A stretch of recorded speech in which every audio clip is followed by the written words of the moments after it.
कबूल भी ते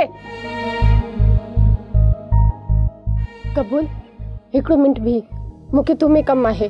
शहजादी मां तुझे कहीं भी कम जो ना आया तुझी अमानत तोखे मिली हाने मां तोखा हथ बदी माफी तो करा त छड मुजी पचर। माफी छा जी माफी तू मुझे केड़ो कसूर कयो आहे। शहजादी मुजो रुगो एतरो ही डो आहे त रोज मां इन किटिया मां गुजरंदो आया तो पोइ तो के झलियो आ हिता न गुजरंदो कर।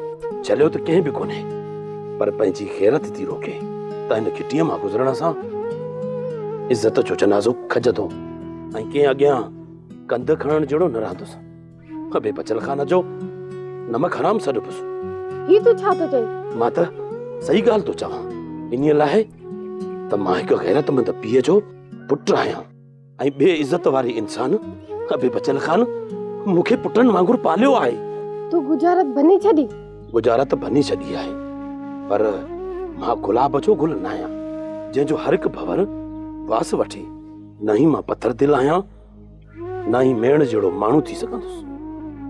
कारी रात जी ऊंधाई में मां एक इज्जत वारे जो लोड़ो लताण न तो चाया ऐ शादी मुखे करनी ना है छो तो मां एक मल पहलवान आया जरे पहलवानी का पासीरो थियम तपो शादी लाए सोचंदुस।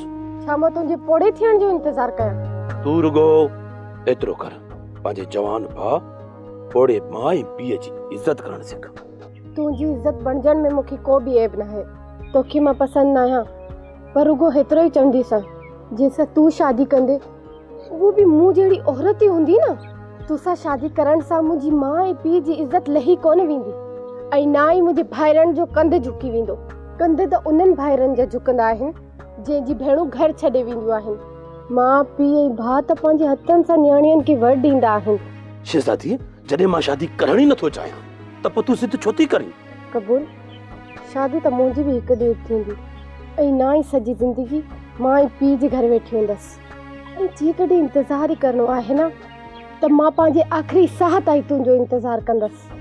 तोखे मुड़ुसि मञण खां पोइ मां कंहिं ॿिए जी को अर न थींदसि।